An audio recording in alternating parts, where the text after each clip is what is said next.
You are listening to Leaders and Legends, a podcast featuring some of Indiana's most fascinating men and women whose impact has shaped our state, our communities, and us. Join us as we discuss their imprint on our history. Leaders and Legends is brought to you by Veteran Strategies Incorporated, your local veteran business enterprise specializing in public relations, media relations, public outreach, crisis communications, and digital photography.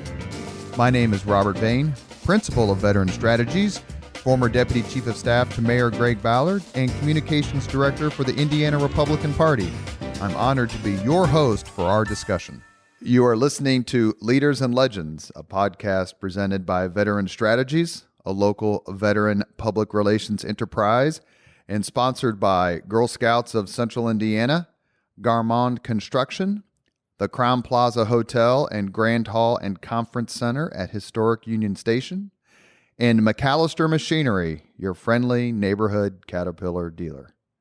Thank you for joining us on the Leaders and Legends podcast. Our guest today is Chris Baggott, who is a Renaissance man in ways that I never really appreciated till I started doing some research. And we're not going to talk about castrating pigs, because that's something that he does that apparently he learned on YouTube.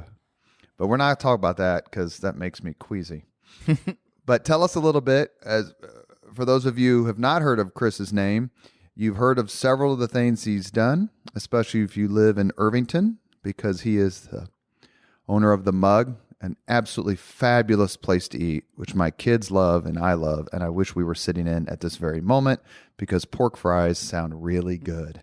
Chris, thank you for coming on the Leaders and Legends podcast. It's my pleasure. Thanks for having me. Well, it's very kind of you to do so. You have a remarkable background, which is peppered both with incredible achievements and, as you've put it in various interviews, learning points. But please talk to us a little bit about where you're from, where you went to college, and kind of your early career in business. I'm sure. I grew up in western Pennsylvania, a small town north of Pittsburgh, kind of a coal mining town on the Allegheny River. I mean, our town's job was to mine coal and send it down to the steel mills. Went to a couple of colleges, but graduated from Evergreen State College in Olympia, Washington. Got a job for a medical company, Abbott Laboratories, in New York City. So kind of bounced around there. I was there for about 5 years and lived in Dallas, Chicago, Buffalo, New York, back to Chicago. Met my wife, who's from Indiana. We moved to Connecticut with another company, R.R. Donnelly. Spent a year or so out there and decided I did not want to be 52 years old riding that train every day, and the opportunity, before we had kids, to get out of there and figure out a different path for our lives happened then, and we moved to Indiana in the early 90s. Western Pennsylvania is known as the cradle of quarterbacks. Yes, it is. You may have heard of some of these names: Dan Marino, Jim Kelly, Joe Namath, Joe Montana, Terry Hanratty. Yeah. That's right. Did you know any of them? Do your paths cross? You would have been more contemporaries with a Montana, a Marino, or Jim Kelly. Obviously, Namath's a bit older. So Jim Kelly was probably the closest. I only met him once. He came from a very small high school that was even smaller than ours. It'd be like where I live in Greenfield. It would be like him coming from Eastern Hancock. But I can remember reading his name in the paper and things like that. And then our paths overlapped in Buffalo a little bit. I was just a lowly worker bee in a company, and he was Jim Kelly. But I actually did go to. I went to one tailgate that his family had during one of the games. I can't remember which game it was, but they lost. He was upset, so I didn't really get a lot of interaction with him. But I talked to his brother for a long time. And was college something that you thought was going to be in your DNA to begin with? You had what I think you would describe as a non-traditional sort of tough upbringing, which quite frankly has been something that people have touted in that area of Pennsylvania. As I grew up tough, working class, blue collar, learned work ethic, that sort of thing. Yeah, I mean, ours was pretty dysfunctional family, and I'd really just wanted to get out. So college, I knew was a path to get out. I was very fortunate. I met someone when I was young, like 12, 13 years old. I would hang out at our local YMCA who had a kayak. This was like a 30-year-old guy, and he taught a couple of us how to paddle whitewater kayaks, and that led me to get jobs as being a whitewater kayak river guide, which got me out of my town and around a lot of people that came from a different world than I did. At the time, most whitewater kayaking people were kind of Ivy League, well-educated, Dartmouth, Sure. people like that. So hanging around those folks, I realized that in spite of the fact that I had, a 0.2 grade point average in school, those people weren't that much smarter than me. And, it was just really kind of inspirational to me to say, hey, they're not better than me. I can do this. And Well, you certainly, and we're going to talk about this in a little bit, but you certainly have a love of outdoors to this day. Is that kind of when it started? yeah, I think so. I'm not really like a lot of my folks back home, and folks I'm still close with are hunters and things like that. And I've never really hunted or anything, but, I did, start to care about the environment and, being outdoors, and, we climbed and paddled and skied and, a lot of the recreational opportunities we don't have right here in Indianapolis anymore or at all. I think that really gave me appreciation for the environment and, kind of, indirectly led to the farm work we're doing now. How much my brother was in the Army. He's about your age, actually. He's 59-ish. Yeah. And he left, and he was stationed out at Fort Lewis in Washington State. Sure. He's never come back. No, well, He I have loves two it out kids there. there. I have a son who's going to Evergreen, which is in Olympia, Washington, and a daughter who went to Pitt and lives in Portland. And I don't know if, we have to go see them. They're not coming home a lot. So. And he, it was something like the Great Northwest was somewhat foreign to us, not only as a family, but kind of, the Midwest. Who the heck goes out there? Yeah. But he was stationed out there, lived in Olympia, lived in Lacey. Yeah. And just absolutely fell in love with that part of the country. What about that part of the country changed you, shaped you, and really kind of reinforced this love of outdoors? Because if you like to be outdoors, the Pacific Northwest is where it's at. Well, it's great in that respect. It's, you could ski pretty much year round. You can ski and paddle and go to the beach all in one weekend if you wanted to. But what really transformed me out there was the Evergreen education. I had gone to a traditional school, did not do well in high school, snuck my way into probably the worst college in Pennsylvania, flunked out of that, took a year off, worked as a ski patrolman all winter and a river guide, and somebody had taught me about Evergreen. And so I really didn't intend to go to the Pacific Northwest as much as I wanted to go to Evergreen. And Evergreen is, there's no grades. It's a very Socratic method. You have seminars, you have to read and write and speak. And those are things I could do fairly well. I couldn't test. The whole atmosphere is designed for a little bit of an older student. I graduated at 24 and I was, I think the average age of the entire school was around 24. So there were 25, 26, 27, 28-year-olds, people that had come from somewhere else usually, and either had some life experiences or other college experiences. But the student was a customer, and what's best for you, Mr. Customer, is exactly how you felt. And you would sit around and you'd have these seminars, and maybe there's 15 people in your group, and it's not class is going to be on Monday, Wednesday, and Thursday from 11 till 1. It's what works best for everybody. Let's talk about it. Let's decide. All day Saturday, great. Is it easier for everyone to meet 2 weeknights, and that kind of thing, that you were treated like an adult. You had adult responsibilities, for the group. And for, I felt very well prepared. When I got out of school, I got my job with Abbott. I was in a training class of 27 people. Everything from junior military officers to college graduates, and I felt actually more prepared than anyone, and wound up, the first year, we were in sales, and I was the number one salesperson in the country. Did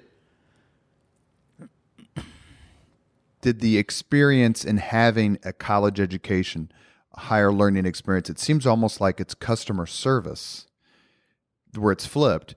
Did that translate? Has it translated? And we'll get into your business success here in just a few minutes, but it seems like, okay, what works best for you? What's the best way to make you happy? What's the best way to make you succeed? Is that something that you've carried over both to ClusterTruck and ExactTarget and other things you've done? Well, I think so, but I also think that, you were taught to think, right?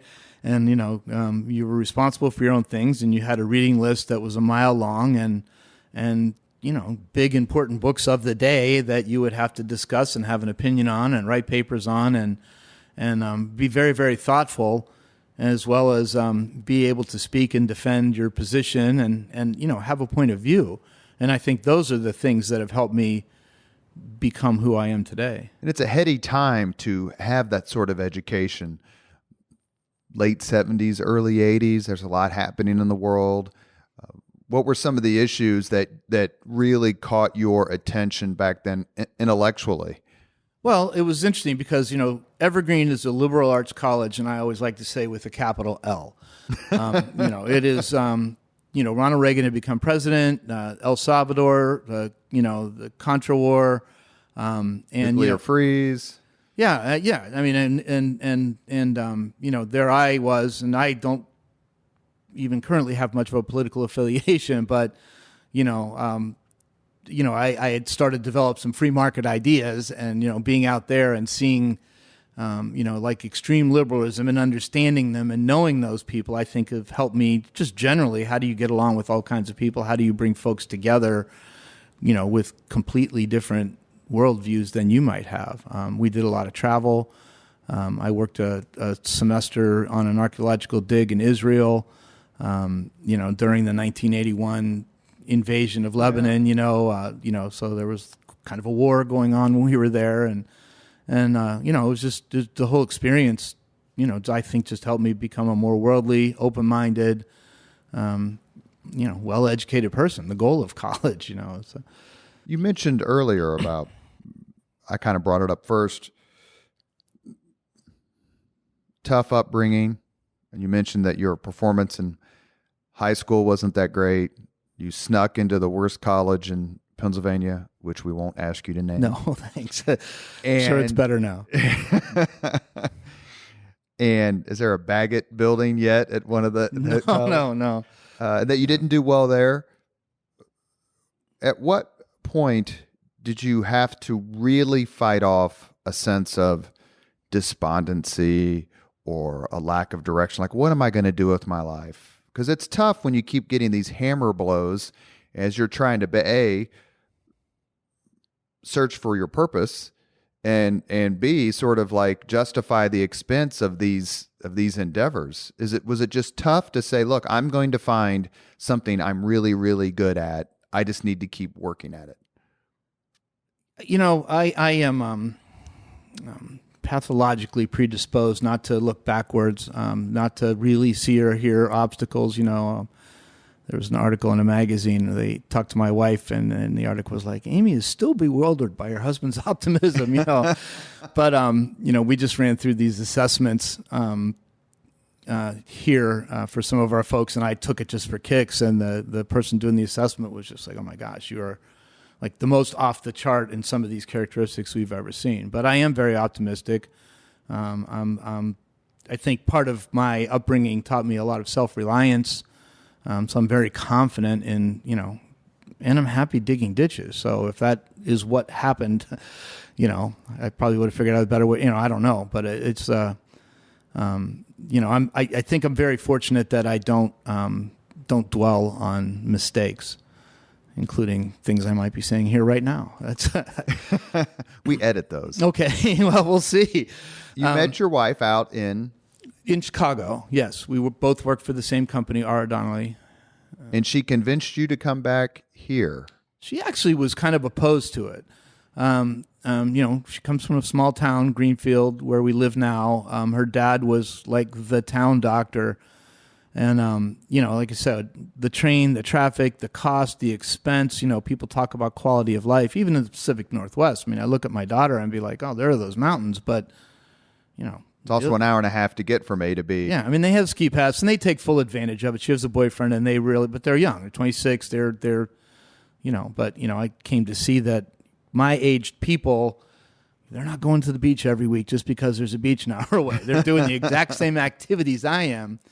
And one night we came home, and it was maybe Labor Day, and we had visited our parents over the weekend, and it was beautiful fall Indiana, and people were nice and passing through the airport, have a nice day, and get off the plane at night in LaGuardia, and everyone's dressed in leather, and there was literally a fight at baggage claim where one guy was beating another guy with a trash can, and it's raining, this cold rain, and it was just like a sign, like, let's get out of here.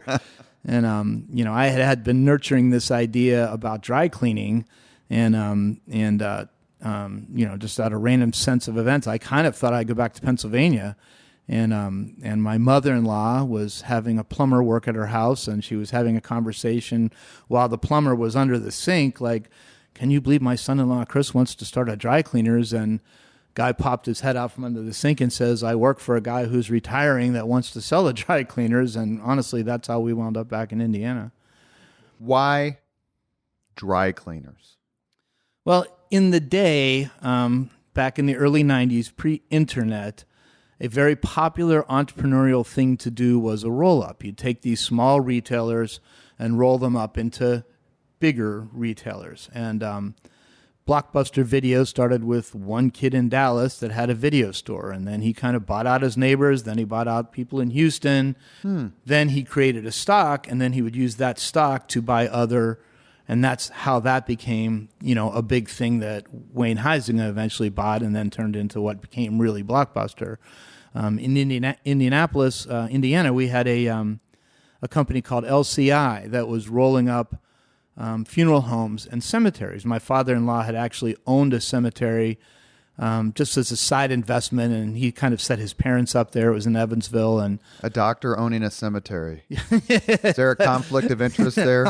In the social media world, probably. But it was a really nice thing for him to do for his parents, actually. They had a nice life there. They lived there probably 20 years and sold crypts and graves, and, it really gave them a good quality of life.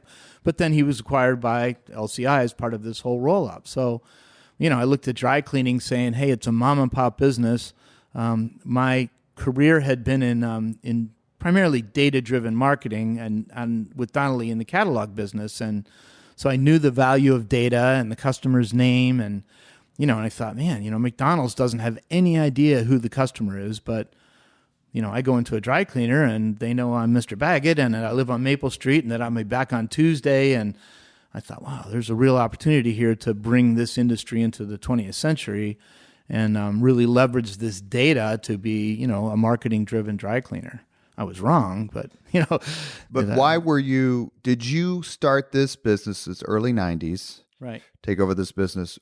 Is it fair to say, is that about the time that sort of business casual started to take over the office? It was a nightmare. Yeah. I mean, I mean, look how we're on radio, but look how we're dressed now. Like, I literally got into the business the last day people wore neckties. I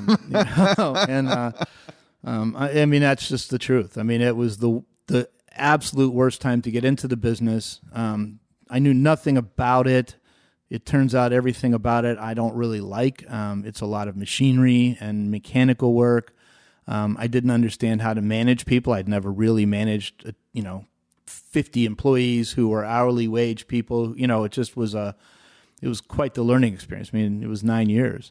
When people ask me one of the benefits of working from home, which I do, one of my first answers, besides food costs are already consumed, is I don't ever have to dress up. Yeah. Like, I only wear a suit or a jacket or dress pants when I'm told to. And if a client or somebody I'm meeting says, yeah, let's get together, I almost immediately text back, what's the dress code? Mm-hmm. And I had one of my clients ask me, they go, why? And I'm like, because if I put on a jacket, a pair of pants, and a shirt, that's $10. Yeah. And they go, you're kidding. I'm like, no, margins are thin in the PR world. And so it is an important consideration. Dry cleaning can be very expensive. How do you think that dry cleaning companies stay afloat in 2020? Well, talking about dry cleaning still kind of gives me the shakes. So it's like I don't mean to joke about post-traumatic, so I won't. But it's like it really is literally like I can't drive to certain areas of the South Side where we were located without getting like nervous. I mean it's a real thing. I have no idea how dry cleaners make it now, and I think really the ones that are successful, and I think the reasons why a chain of dry cleaners never evolved, and there were lots of us that tried it, is because it is a very hands-on service business, and it's very hard to farm it out. I mean, dry cleaning is in fact a craft, and you have 100 pairs of pants that need to be pressed, and every one of them is different. They're different fabrics, different sizes, lined, unlined, pleats, 2 pleats, 1 pleat, and there's a quality decision that has to be made, but the consumer really can't afford to pay what it really costs, so the successful dry cleaners are really like the Milto family. They do an amazing job. I mean, they have a great family business and they all work in it and they're there every day. And, it scales to a point to supply them a very high quality of life, but it doesn't scale to the point where they're going to be the next McDonald's. Last question, I promise, about dry cleaning. Okay. If you could go back now, with all your success and all your knowledge and all your experience, do you think you could make that dry cleaning company work? No. And the reason why is really it comes down to understanding what you do best, what you're passionate about. And what I learned from that experience is how to surround myself with people that offset my weaknesses, right? That allow me to do what I do best and contribute what I do best. But, I'm much better as a team player than a solo, a football teammate versus a golfer, I guess. No, that makes sense. So it was a great, valuable experience all the way around. I mean, we went bankrupt, it was. But from that came greater success, and we're going to get to that in just a second. You are listening to Leaders and Legends, a podcast presented by Veteran Strategies, a local veteran public relations enterprise, and sponsored by Girl Scouts of Central Indiana, Garmond Construction, the Crown Plaza Hotel and Grand Hall and Conference Center at Historic Union Station, and McAllister Machinery, your friendly neighborhood Caterpillar dealer. We are talking today with Chris Baggott, who's had a phenomenal career right here in Central Indiana. Chris, thank you again for coming on. Sure. According to the research that I did when preparing for this podcast, perhaps it was a sign you put in your dry cleaning window that sparked much greater success later on. You want to talk about what that sign was? Yeah, the problem became no internet. The internet was just evolving, but we had built this database. So the whole part of the data part of the dry cleaning work. Like when I did this, I wrote a 50-page business plan and never once mentioned anything about pressing pants. And that is the business. It's a 75% labor business. I basically just wrote a marketing plan for a business. And so we built this database. We had to wire all the stores together, and they had to be hardwired at those days, with real dedicated phone lines that were $150 a month just to get one store to talk to another store. And we did home delivery then. And the data was really insightful. I knew that I had to get a new customer to 3 visits to even call them a customer. If I didn't get to that 3rd visit, 89% of the time I would never see them again. I knew that a customer that spends $100 a month, if I haven't seen them in 10 days, I'm losing them. I need to do something, right? I could geo-fence my customers to say, wow, they don't come from a radius. And our marketing tools at the time were like Valpaks, and hey, we'll do a radius of 3 miles from your store. Well, my store's on 135 on the south side. All of my customers come from south of 135 in a very tight little V, driving up 135 on their way home or back and forth to work. And, what do I do? And as a small business that was going broke, didn't really have any way to leverage my data. And, I was an early internet adopter. I was on Prodigy. I was on CompuServe and AOL. And eventually, I started communicating with my friends on AOL and reconnecting old relationships. And so I put a sign out on my counter, a little sheet. Hey, do you have AOL? Sign up here and we'll send you AOL email. And people signed up with Yahoo and MSN and Hotmail. And I rapidly, had to learn all about what those were. And how did you then take the next step? It's one thing to use that for your dry cleaning business, and it's certainly the internet and its usage was in the embryonic stage at that point. But at what point did the light bulb pop on that goes, this can be scaled up in a way that I never considered when I wrote that sign? Well, and, I don't look back and I don't look too far ahead either. Journey of 1,000 miles begins with a single step. So in this case, I started emailing and instead of AOL, because AOL limited you to 50 people on a list, so that didn't work after a while. I had Outlook Express. Microsoft had this floppy disk web building tool called Front Page. You probably remember it. This is like talking about black and white television. It is. I mean, it's, again, what's that Malcolm Gladwell book about, the 10,000 hours? But I'm very, very lucky that my 10,000 hours happen to be in data-driven marketing at the onset of the internet. I mean, that is so unbelievably fortunate for me, right? That I was right there at the right time with the right background to put this together. But so I started doing this, and I'd send out these newsletters, and I'd segment my lists and all the things I talk about. Instead of sending 2,000 people $1 off sweaters, let me send $6 coupons to the person who I need to get a second visit from, and then another bigger incentive. So same budget, but much higher focus on who I really want to reward to get to that third visit, right? Or reward that customer who's in danger of defecting. I went to a dry cleaning conference, and there were a few of us, pathetic and sad, but social. I'm laughing. That's impolite of me. Sorry, but I'm just trying to imagine what a blast. Was it like just the opening scene in Animal House? Just everybody partying? There's everyone's 70 and 30, right? And all the 70-year-olds are trying to sell their businesses to us 30-year-olds. And all of us 30-year-olds that were unfortunate enough to buy dry cleaners, one night we're sitting around at a bar at a table, and there's 4 or 5 of us, and just like, oh my God, looking at our glasses and, how did we ruin our lives this way? And, was anything working? And I started talking about this email, because the fact is the emails worked really well. It worked. I mean, the customers responded. It was a very bad dry cleaner. And the emails solicited a lot of complaints. And I realized the value in that, right? That, they always say happy customer will tell 5 people how happy they are. An unhappy customer will tell 25 people how unhappy they are. And if I could channel that dissatisfaction back to me and give me a chance to fix a problem, there's no customer like a good customer that had a problem that you fixed for them. And so that all worked really, really well. So I was just talking about this email that I'm doing. And so they started collecting lists in their cleaners, and they would send me the lists every week, and I would basically repurpose my newsletters and put their branding and their from address to it and send it to their list. And that became a little bit of a business that was more fun and profitable and interesting than the dry cleaning business to me. So that's kind of how it started.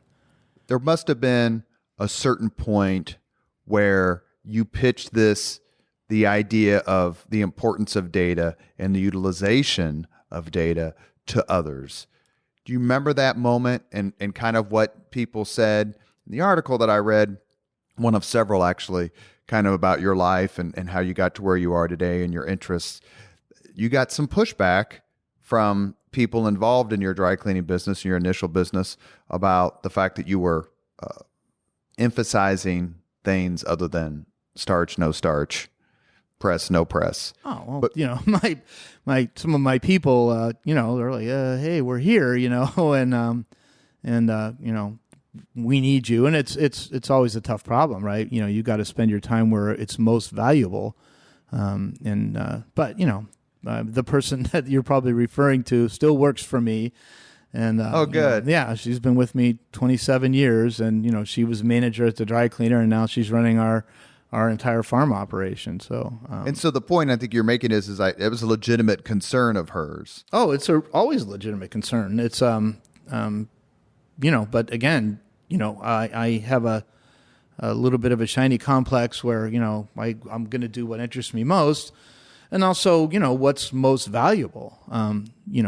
What is the most valuable use of my time, and so that's kind of the focus. And like I said, the dry cleaning, was a nice launching pad for ExactTarget, and that led to other kinds of small businesses that, but also, as I tell my kids, you can never over network, right? You can never know too many people, and always take people seriously and always listen. And I had a driver, Larry Zori, great guy, and Larry was driving for us, but he was also a big online gamer, and driving for ClusterTruck, driving for dry cleaners, right? Cleaners, okay, and not making much money, and but he was into this online gaming. So now fast forward, we're into 1997, 98 maybe.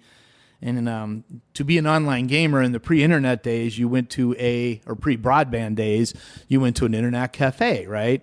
And so we go to this Netheads up in Broad Ripple, but he started an ISP, Internet Service Provider, back in the early days with another gentleman, and it was called NetDirect.net.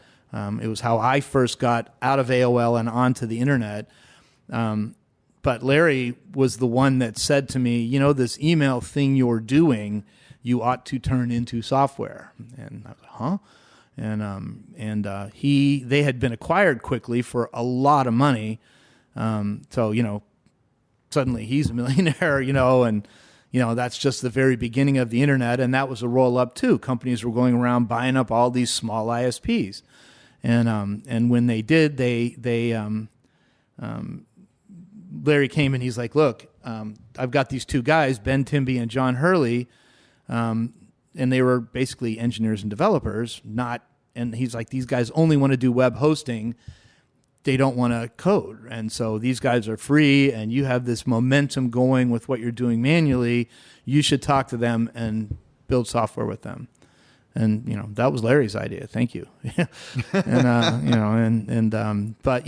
John Hurley now runs Union 525 and is wildly successful, and had equity stakes. And I've lost track of Ben, unfortunately. I'm not sure where he is, but we were doing this in John Hurley's house.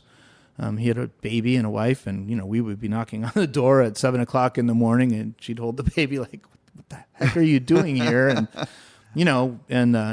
by then, Scott Dorsey was my brother-in-law. Is my brother-in-law, and Scott had gone to Kellogg in Chicago MBA school. He had a good career in sales. Kellogg, that's Northwestern. Northwestern, yeah. And he joined a company called Divine Interventures, which was kind of the early, almost a little bit what Scott's doing now at High Alpha, but probably a little ahead of its time back then. We're sort of incubating these startups, and in those days. Now we're into 99, early 2000, those things were wildly valued, right? I always tell the joke that, it's like having your relative join the NFL. I thought I'd get a car out of it, right? I'm like, I probably won't get a house. When he joined this company, I was like, I bet I get a car out of this, And then, of course, the whole .com bubble collapsed. We had come and moved to Indiana. My wife, Amy, her other sister, had also moved back to Indiana. They were in Texas, and so Scott and his wife Erin were in Chicago, and he was suddenly unemployed. And Erin, I think, was kind of compelled to say, "My whole family's home. Let's go back to Indiana." And again, just timing worked out perfectly. Scott, well, I got this thing going, and we talked about it, and he joined it, and and that's when we really decided to make it a real big company. And that company is ExactTarget. ExactTarget, right. Which revolutionized certain aspects of data and data usage. I know here in Indianapolis it did, because I had a bunch of clients and a bunch of people I worked for, and they all used it. Yeah. All of us used it. Was there a point where you thought it wasn't going to be a success? And when did you know it was a success? That's a great story too. Yeah. So it always worked. And, we had good momentum. We kind of started with small businesses. We worked up into franchise organizations. We worked up into enterprise. We built a great team. We were very lucky that we knew enough, but there were so many things that we weren't encumbered by institutional knowledge. And we had big funded competitors. The year we started with, I think, $15,000, Responsys was funded for $75 million, which is the equivalent of like $400 million today or something. I mean, it was massive amount of money. Silverpop, $30 million that year.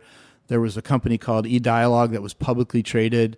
There were lots of Siebel systems, Epiphanies, big enterprise systems. But our little small business disruptive approach, focusing on data, was really helpful. Our competitors were all about horsepower. I can send 2 million emails in 4 minutes, and I can remember going into Home Depot and they're like, we have a list of 3 million emails and we want to get to 30 million emails by next year. Can your system handle 30 million emails? And of course we could not.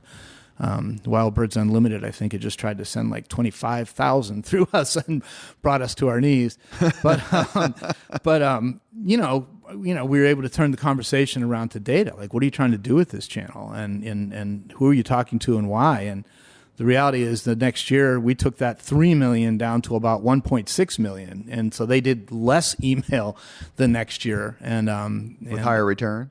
With much higher return, because we were really the only ones out there focused on data-driven communication and the right message to the right customer. I went to see Mary Kay Hughes last year at Dreamforce, who is DePauw grad,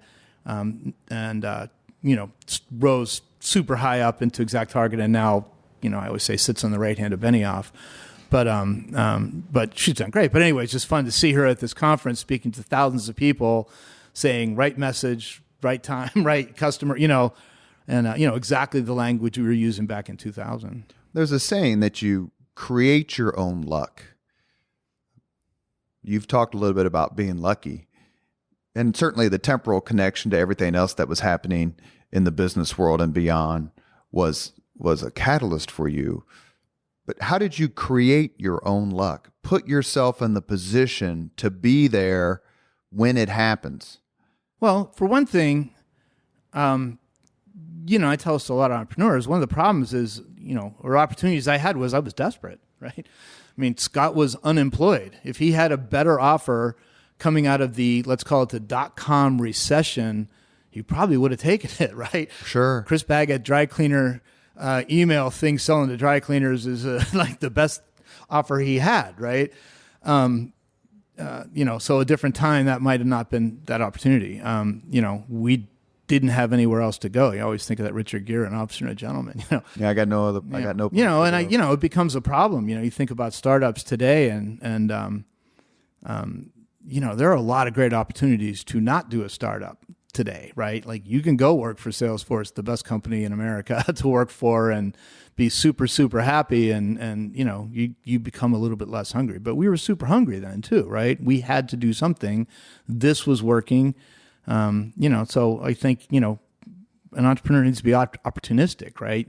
Need to see the opportunities and put together all the pieces of the puzzle to hopefully come up with a better solution, and it helps to feel like you have nothing to lose.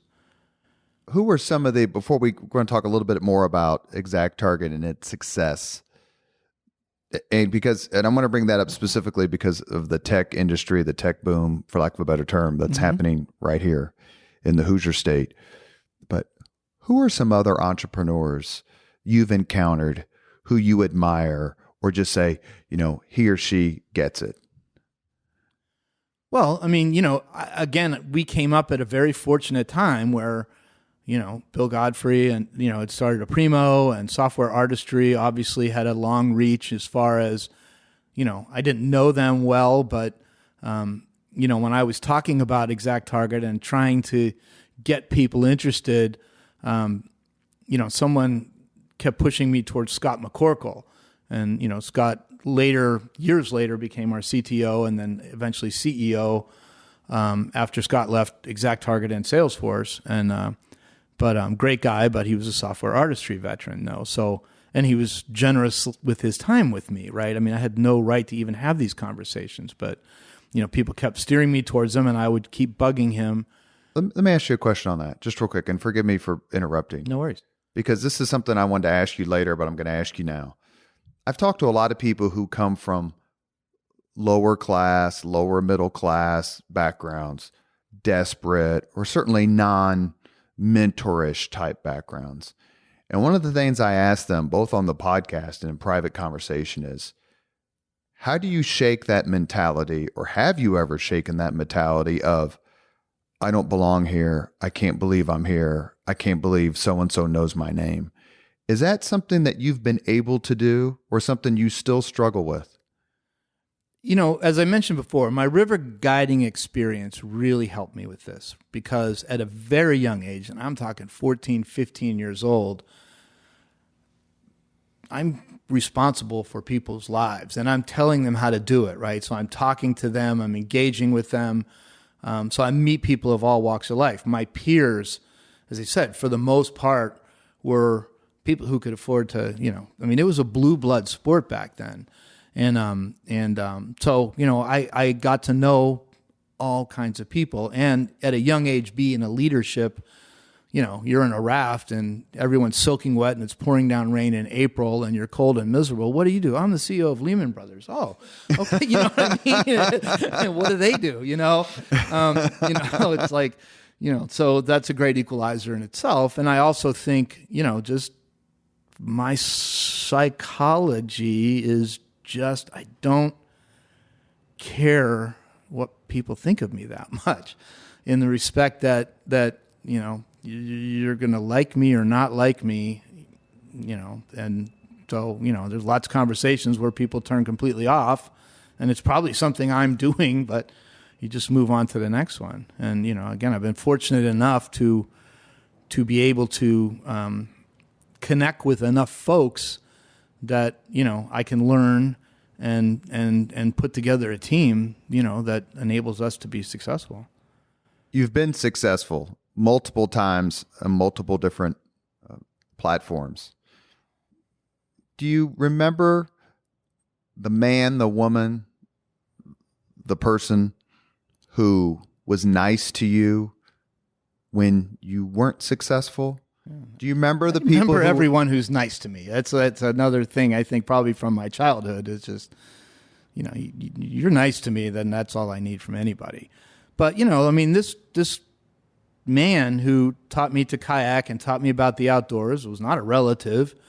His name is Bill Money, and like I said, he introduced me to this entire life that didn't matter where you came from; it mattered how well you skied or how well you boated, or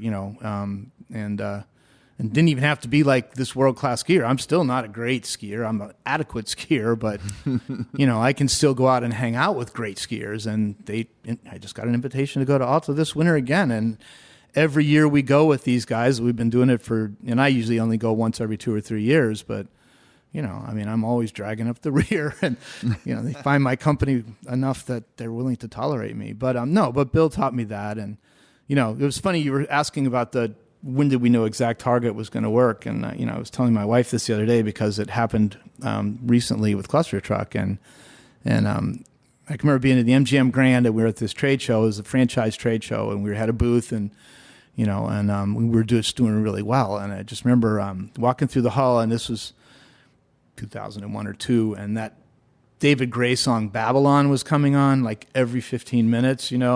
Who? It's called Babylon, David Gray, and Friday Night. Anyway. But every time I hear that song, I remember walking down that hall, and it's like a trigger of like, I knew this was going to work. Like, I was like, this is going to be special, and I still get a little goosebumpy about it. But, song is like me driving on the south side past my old cleaners, only on a positive. Got an endorphin, that's like, it's like I could just still remember that. And when, we just had this recent Kroger announcement, and my wife said, it's kind of a Babylon moment. And I was like, absolutely. She knew, that's how we know. We're going to talk about the Kroger announcement, its partnership with ClusterTruck.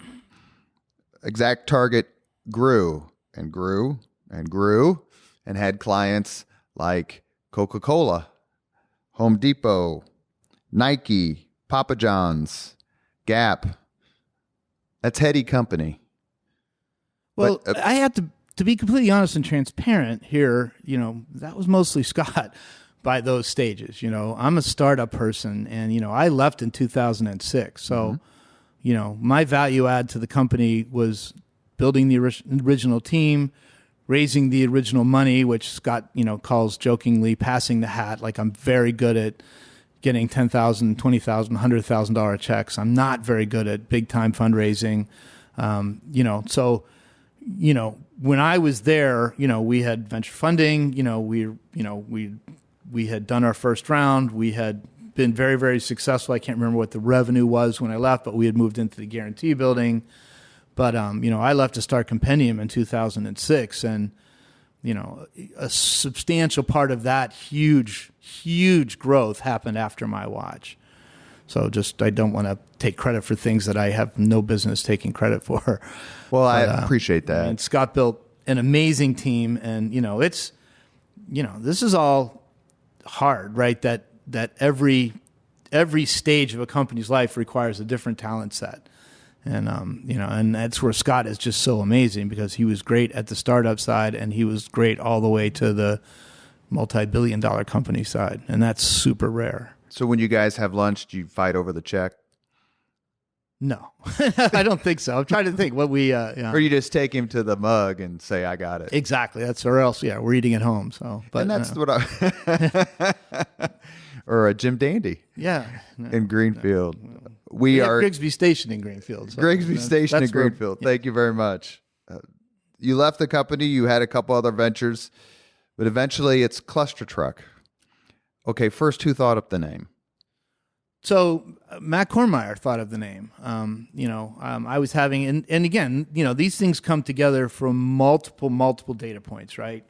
I remember having a conversation with Neil Brown, who had Peteology, still has Peteology, and we were talking about email marketing, and I was saying that I had an idea for Papa John's that they should send out an email every day at like 3:30 in the afternoon where people can schedule, because we had just launched this feature that you could actually fill out a form within the email. I was like, we should have this scheduler, right? So you're starting to check out of work. You're thinking about, got this practice, that practice, after school, blah, blah, blah.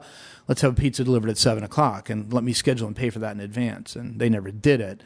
And Neil brought up the point that, at Papa John's, they have food scientists that think of nothing but how does this pizza still taste good 45 minutes to an hour later. And he's like, my problem is I have this craft pizza. I don't like to see it going out my door because it tastes delicious for the first 10 minutes out of the oven. It does not taste as good 15 minutes later. I don't want to lose control of that. So we started talking about proximity, right? Like, okay, you got a mom that scheduled this and ordered it. If you could track her, and know when she's going to be home. So I want it when I get home or something like that. So that was data point one, and I was talking to Matt, and Matt had a food truck, very popular food truck, Scratch Truck here in town. And we were talking about that, and he was kind of talking about a brick and mortar. And he taught me this whole concept of a cluster truck being a group of trucks. And when one truck is out, that truck is going to make $1. When 10 trucks are together, all the trucks are going to make $2 each, right? Because that collective, people want to eat what they want. So, that sort of came together, learning about the food truck industry, watching Grubhub go public in 2014 and being so data centric. They'd be like, this is a crazy idea. Restaurants shouldn't do this because you're just basically giving away your customer relationship, and they're going to take that customer relationship and sell it to somebody else, right? And exactly what's happening now in the industry. So all these pieces came together to sort of form ClusterTruck. How much does your love of farming and your interest in farming broadly defined, influence ClusterTruck, its quality, and the services it provides? Well, I wouldn't be doing ClusterTruck if it wasn't from the farm. And I say we, my wife and I are incredibly passionate about it. I'm leaving after this to go to Patagonia, and we're going to tour farms, and we're trying to become a savory hub. We just became the largest, I think, organic farm in Indianapolis or Indiana, and we're trying to be a savory hub. And I think it's really, really, really important work. I think that there's agriculture is a mess. Pollution is real, right? My niece has got glass straws for Christmas, right? Because they're worried about plastic straws. And, meanwhile, thousands of sea turtles are dying in the Gulf of Mexico because of agricultural runoff, right? And it's like, okay, what's the alternative? And who's creating that alternative? And, what is this farmer to do? And the farmer is a victim in this system, right? The system and the policies in place that encourage behavior that isn't good for them, the farmer, isn't good for the environment. I have pictures I haven't posted yet, and I don't think I will, but a road by my farm where, every tree is being taken out of our county along roads, right, to get an extra 10 feet of corn. It's insanity. So now just any buffer from the road and the ditches is being eliminated because of a policy that says, we're going to pay you no matter what happens to that corn. And it's like, okay, you can argue about it, or you can try and create a different system. And that's really, I'm sorry, I get a little passionate about the farming because it really is the most important work we're doing. Is how do we influence a different kind of discussion and not just sit back and say, this is the only way to feed the world and just succumb to it. And, nobody except for a few, like the Alan Savorys of the world, are speaking up and saying, look, there is a better way to do this that's actually cheaper, faster, better for the environment, better for carbon sequestration, makes better food, and puts more money into the pockets of your community and your farmer. And so anyway, sorry, a little bit of a soapbox. Not at all, because I wanted to talk about farming because that's kind of how I first met you, and that's going back to Irvington, ordering a case of chocolate almond milk from your market there. But you bought that strip in Irvington. Part of it is the mug. And I think in one of our very first conversations, I confessed to how many times I actually shoplifted from the village pantry that was there when I was a kid. Glad to know that there were no signs up saying young East Side punk needs to be apprehended for the almond joy he stole. Irvington is a terrific, terrific community. I went to Ohio High School. It's a wonderful, wonderful part of the city. The mug, I hope, does really well because nobody I know wants it to close. It's great food. But a couple of things you started up next to the mug didn't make it. As an entrepreneur, when do you decide, okay, I've got to pull the plug? Is it a tough decision for you kind of emotionally, even if it's easy financially? Well, it comes back to what I said earlier about it's not easy financially, right? It's sometimes easier to keep trying, right? Again, pulling out of there was a combination of, we just couldn't get the store right for the neighborhood, right? And a store there needs to be something between literally a Double 8 and a Wildwood Market in Fountain Square, and just that's a very tough thing to hit, right? And we weren't that passionate about it. It was an outlier in our overall operation. It wasn't moving a lot of Tyner Pond product, right? What was great about the mug was, most of our business at Tyner Pond we sell online. People go to our website, tynerpond.com, and they order. Our average order size is like $43. It's not like a half a cow. It's just order what you need. We'll bring it to you. And people order every week or every 2 weeks. And, but they order things that they are comfortable cooking. And, we're left with a lot of the animal that people aren't. So big pork shoulders and hams and every cow gives me 400 pounds of hamburger. And so opening the mugs really helped balance that out. Now I can sell that excess pork as pulled pork, and I can sell that hamburger as literally hamburgers to, and that makes the whole business work. So the store didn't really fit. And I met the Paul and Neil Warner brothers who owned Co-Check Coffee and Provider. And in literally, I had come to talk to them about a completely different business idea I had, but talking to them literally for 5 minutes, and they're like, "We're from Irvington. We're really interested in Irvington. We've been looking for a spot." I was like, "Take these," and they're doing great. They've hit the mark of they have this Strange Bird Tiki Bar that is just going gangbusters, where we were barely making it as barkeeps in Irvington. And they're opening a bakery and a roastery where the grocery store was that's going to be phenomenal. And they're great young men, and I'm really, really proud and happy to be working with them. You read a lot about or listen to interviews with specifically musicians, and they'll tell stories about how I was up at 2 a.m. and I started humming. And that song eventually became, and they named some popular, amazing song that you're like, wow. Right? Exactly. Does that happen to you? You're a self-professed idea man, someone who gets inspired. I mean, are you in the shower? Are you asleep? You're brushing your teeth. You're in your car. Do you have like a notebook or something handy where you just go, hey, what about this? This now, my wife's, what are you doing? Who are you texting? I'm not. I have an idea. But yeah, it absolutely is how it happens for me. I mean, I read a lot. I read all kinds of things, books, magazines, newspapers. I see, again, this whole idea of ClusterTruck came from 6 different areas of experience I had put together. And I think it's what makes ClusterTruck, we know it's the best solution out there for delivering prepared food. And that comes from just a disparity of things kind of all suddenly falling into place. Airplanes are great for me. Wi-Fi has actually been kind of the bane of my airplane existence, because now I have that distraction where it used to be, I'd have these, what are those composition books, and just start ranting for a 3-hour flight, 40 pages of gibberish that becomes something.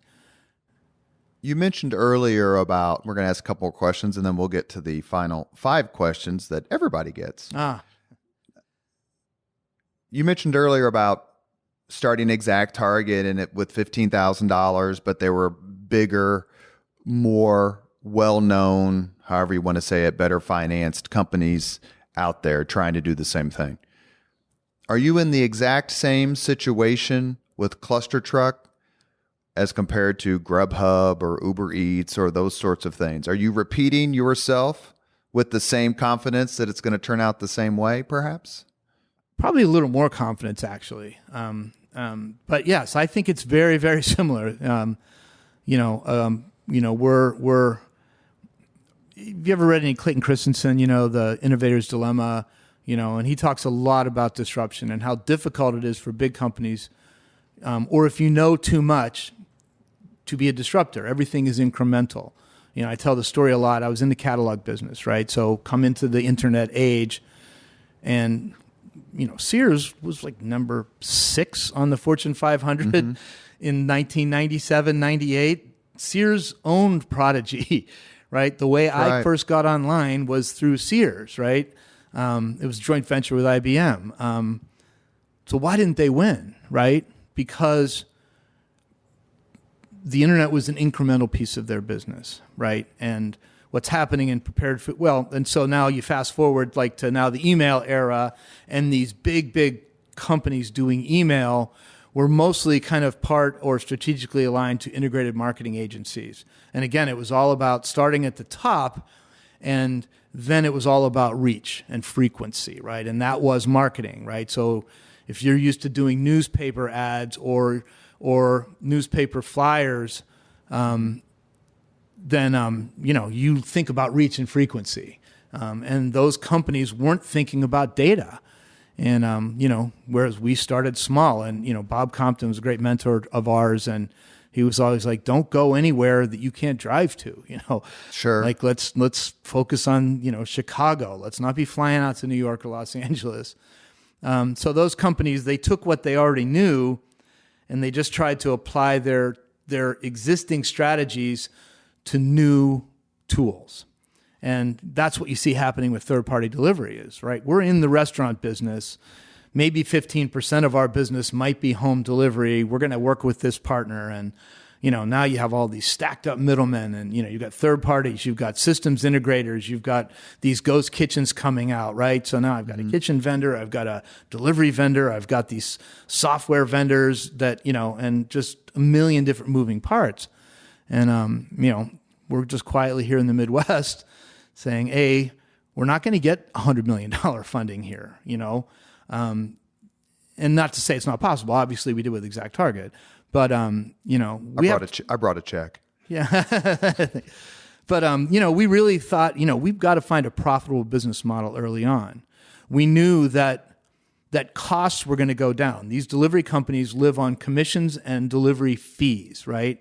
And they are going to compete with all their VC money, and they're going to offer the customer free delivery. If we don't have the VC money, we actually have to develop a business model that supports free delivery, right? And that was whiteboard day number one. It has to be free, and we have to be able to support it, right, financially. And so here we are, the only company on earth with free delivery that makes a profit. DoorDash, they need that delivery fee. That's they make money on the transaction. If there's no fee, there's no point in them existing. You recently announced, last question before we move on to the 5 questions, ClusterTruck recently announced a partnership with Kroger. Yes. Speak of another great Midwest company. Exactly. Talk to us just very quickly about what that means for you and how did it maybe come across as a validator? Well, we targeted Kroger, and we went to them basically because one of the problems we have is we have to go into a new market and create a new brand. Never heard of ClusterTruck. I'm not driving by it on my way home from work saying, honey, we should try this new place. So it's a much slower brand building process. So we started thinking about, man, if we had a partner that had already a big brand, that might be easier for us. On the Kroger side, they're looking at it saying, where's the puck going? They're willing to try and disrupt themselves, right? And if the consumer wants food prepared and they'll come to the grocery store and pick it up, and they want food that I'm going to come and get the ingredients and make, or if they want that food cooked for them, well, they need to be in that business. And what's great about this is I think everyone is now recognizing that the third-party delivery model is not sustainable. It's not the way this game is going to finish. And, both Kroger and ClusterTruck, we look out at the world and say, this field is wide open. You've got a massively growing customer base and demand, and nobody is happy with the incumbent solutions, right? So, you go to Trustpilot and look at DoorDash, 1 star. Sure. Uber Eats, 1 star. So you've got, a growing business, and nobody's happy. The drivers aren't happy, the restaurants aren't happy, and the consumer's not happy. Well, that's catnip. So here's a company like Kroger that, what are their sales? $129 billion a year or something, unlimited resources, 2,800 kitchens already built, and the willingness to try and disrupt their own business. And, it's so far, we're a month into it, but it's a great partnership. And again, you mentioned the Midwest, and sorry to ramble on, but the fact is they do bring a Midwest sensibility. There's no ego about any of this. They're not hot shots, funded with $400 million thinking they're geniuses. They're smart, pragmatic, open-minded, and like I said, so far, knock on wood, they've been spectacular partners, and they expect to win. We expect to win. We expect that we will be the largest prepared food delivery company on the planet. Makes 2 of us. Yeah, thank you. Well, does my Kroger card get me a discount at ClusterTruck Not yet? yet? We get that a lot. But, all right, just checking. Yeah, this is early days. I'm a right? loyal Kroger shopper. Well, great. Well, where do you live? Cityway. Okay, so are you in the zone? Do you order from Kroger Delivery Kitchen? If you're in Carmel or downtown. My diet is 80% Doritos, 20% Oreos. We got to change that. Order from Tyner Pond. And pork fries at the Is that a meat group? Yeah. And I should shout out to my kids, Andrew and Anna, who love going there, especially for the sweet potato fries. So please don't ever change that menu option. You are listening to Leaders and Legends, a podcast presented by Veteran Strategies, a local veteran business enterprise, and sponsored by Girl Scouts of Central Indiana, Garmong Construction, the Crown Plaza Hotel and Grand Hall and Conference Center at Historic Union Station, and McAllister Machinery, your friendly neighborhood Caterpillar dealer. We've gotten to the 5 questions part of the podcast. We are here with Chris Baggott, ExactTarget, ClusterTruck, Compendium software. Don't forget that. Compendium Acquired by Oracle. It software. always slips away, but a lot of this team came from Compendium. So proud Kroger team member, and a person who's responsible for Rob Green on a daily basis. Rob Green changed my life. I mean, you just talk about random events, but if I know we're running out of time, but I will tell you that story someday. But he is fundamentally, his DNA is this company, and I jumped into a car he happened to be driving. Well, he's been a friend of mine for a long time. We wouldn't be talking to you without his grace and his friendship, and we're very appreciative. And he taught Chris Spangle how to be a quasi-Republican many, many years ago. Question number 1. What was your first job? My first job was washing windows at Karp's Jewelry Store in Katanning, Pennsylvania. So I was probably 11 or 12. What was your first concert? I think it was Yes or Carlos Santana, one of those, like 1973 or something. Yeah, Either one of those is pretty good. I still remember that Santana is the greatest concert of all time. I think he played till 4 a.m. I was a child. It was awesome. I was listening to him earlier at the gym. Leiterfield with Alexander Leiterfield. Number 3, if you could suggest any book for someone to read, which book would you choose? I am, this gets back to my farming, but I am a big advocate that everyone should be reading Empty Planet. It's a relatively new book, and, a big excuse for our agricultural practices has to do with this concept of feeding the world. And in a United Nations study that has been debunked many, many times, but people talk about this what are we going to do when we have 9 billion people, 12 billion people, and we're not going to get there. There are no countries that are even, except like the Congo, that are even at replacement level, and this book does a great and scientific job of debunking this whole population bubble myth and talking about an even greater danger, which is population collapse. And So the anti-Paul Ehrlich. Yeah, I mean, they're making a great case for China, 1.1 billion people, dropping to 650 million people in 10 years. And I've been to China twice, and, they're trying to get this 2-baby policy, and that's not enough, right? You need 2.1. Nobody's doing it, right? They don't want 2 babies. Nobody, it's a very real risk, but also the way I look at it from my agricultural standpoint is the only, Barry Goldwater said, the enemy of a republic is the monopoly, right? Mm-hmm. Whether it's a union monopoly or a corporate monopoly. And the only place we're allowed to have monopolies is in agriculture, right? And the excuse for that is we have to do this for this yield, this production, right, to feed the world. So I'm sorry about the sea turtles, but we have to feed the world. And as soon as you debunk feeding the world, you strip away their clothes, and now what are we going to do? Now we can open our minds to other alternatives. And that's the book. The book is, he doesn't talk about agriculture at all. It's just, he talks about Empty Planet and really just talks about there is no 9 billion people. It's not going to happen. Number 4, that's catnip to you, Spangle. Might be our first Barry Goldwater reference on the Leaders and Legends podcast. Long overdue. Goldwater is the founder of the modern Republican, right? Ronald Reagan was the disciple of Goldwater, and everybody is the disciple of Ronald Reagan, right? Up until maybe 2016. We like to think. Yeah. If you could Conscious conservative. I mean, it's this big. It's a great book. Everyone should read also. If you could witness any event in history, which event would you choose? Be there as it happens.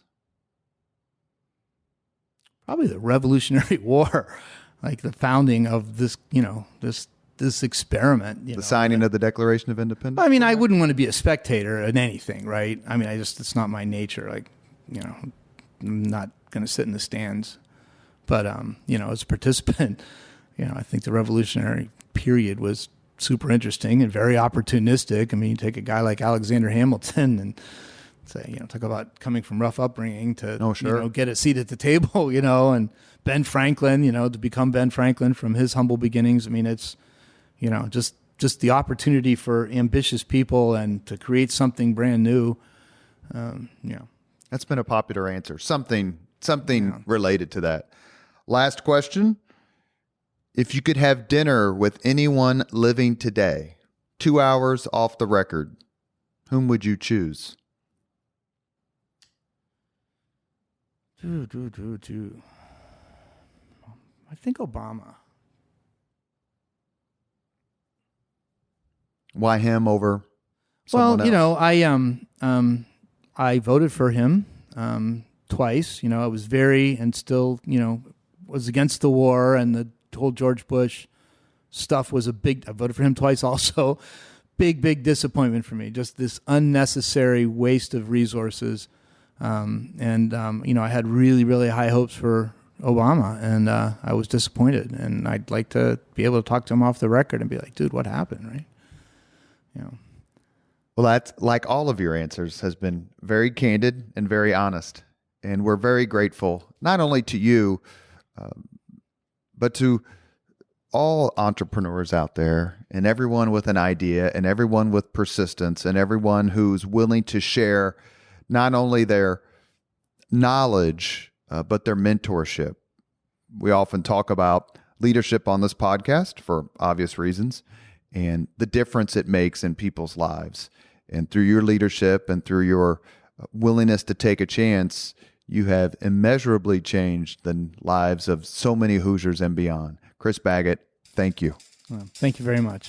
Thank you very much for listening to Leaders and Legends, brought to you by Veteran Strategies Incorporated. If you want to contact us about this program or our menu of public relations services, please send us an email at robert@veteranstrategies.com. That's robert@veteranstrategies.com.